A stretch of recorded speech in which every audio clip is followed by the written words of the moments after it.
This video was brought to you by Ground News. Following a historically unpredictable election, former President Donald Trump will once again move into the White House and become the 47th President of the United States. Well, Trump has been president before, and usually this will provide us with some kind of idea of how his next term will play out. His unpredictable nature means that the next few months are going to be even harder than ever to predict. That makes things tricky on this side of the pond, as the new Labour government will be desperately trying to work out how they can maintain the so-called special relationship with a man that stands for virtually everything they stand against.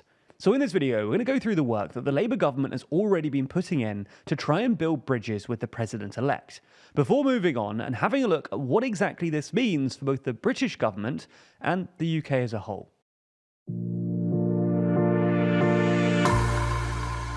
Before we start, if you haven't already, please consider subscribing and ringing the bell to stay in the loop and be notified when we release new videos. Now, it's fair to say that Labour and Donald Trump don't have that much in common. In fact, the current Foreign Secretary, David Lammy, is in a bit of hot water this week, as some of his old tweets about the president-elect have resurfaced. In them, Lammy is shown to have described Trump as a racist KKK and Nazi sympathizer, and a liar and a coward for cancelling a visit to a US war cemetery in France to mark Armistice Day. Given that it will primarily be Lammy's job to maintain the UK's relationship with the US, this isn't exactly the best start. Presumably anticipating this problem though, both Starmer and Lammy met with Trump a few weeks ago in order to try and establish something of a diplomatic relationship. It seems that this meeting went well too, with Trump sources claiming that it was taken as a good gesture. However, there are recent reports that Trump has been privately critical of Starmer as very left-wing, and has echoed some of Elon Musk's strong criticism about Starmer and his government. In fact, the presence of Trump superfan Elon Musk in Trump's governing circle could prove problematic for the Trump-Starmer relationship, given that Musk has fully jumped into the online debates about the state of the UK. Similarly, Trump's warm relationship with Reform UK leader and political opponent of Starmer, Nigel Farage, could create some hiccups. It's not all about personality though. Policy will play an important role too. It's the economic sphere that the UK will perhaps feel the biggest impact of the incoming Trump presidency.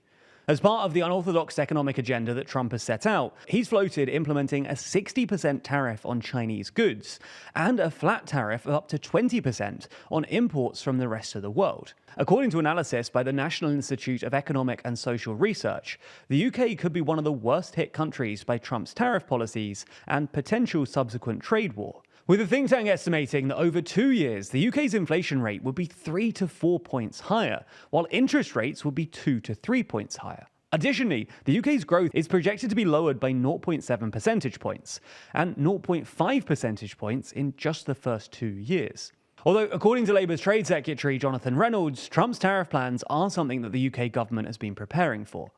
Nevertheless, Trump evidently could prove a hurdle to Starmer's core mission for economic growth. Trump's potential trade war with China actually touches on the next area of potential UK-US friction that we're going to discuss, a difference in China policy. The Labour government, having launched a fresh review of the UK-China relationship, is seeking to take a pragmatic approach to China, one that acknowledges and confronts its differences with Beijing, but also regularly engages and works together over key global issues. On top of this, Jonathan Reynolds says that he's open to reviving the trade dialogue with China.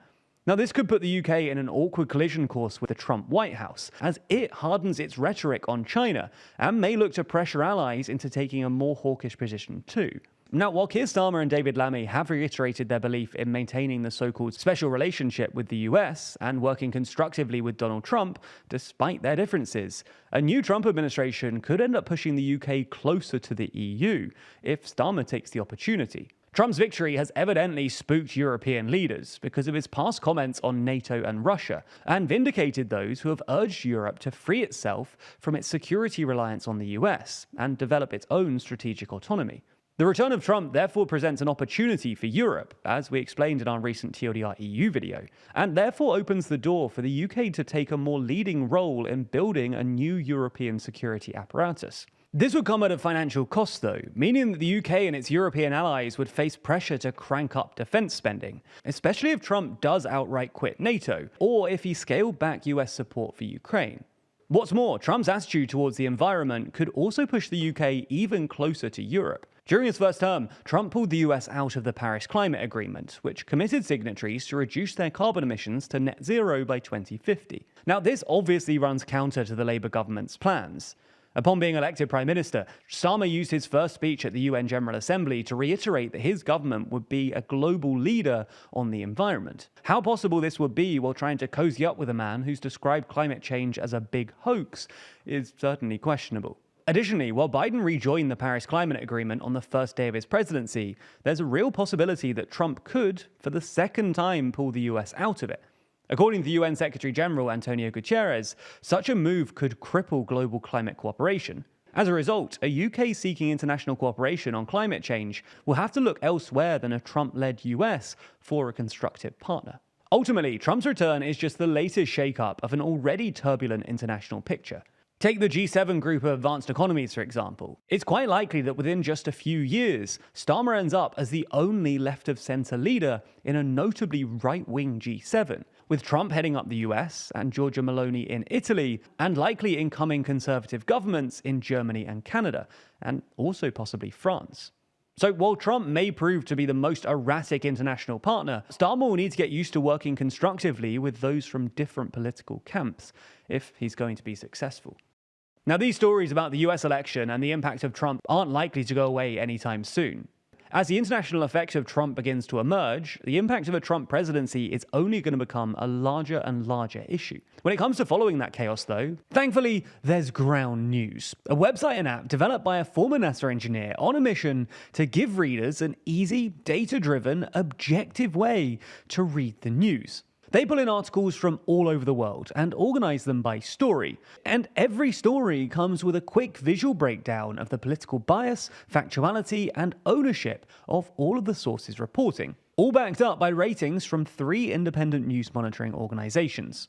For instance, take this story about the Harris campaign ending with about $20 million of debt, despite raising $1 billion during the campaign. It's been reported on by 22 outlets. 91% of those landing on the right and 9% in the center, but literally no coverage from the left, meaning that it's likely a story that those on the left missed entirely. The framing also differs significantly too, with the more centrist outlets claiming that the debt resulted from the necessary high-cost strategies to compete against Trump's established base and messaging, while those on the right used it as evidence of poor financial management and misallocation of resources. They also have a special election page to help you follow along with the breaking news. You can also read specific stories for each candidate, including the major platform issues and even blind spots, stories underreported by one side of the political spectrum or the other. Ground News is such a useful tool for our current media landscape, and I can't recommend it enough.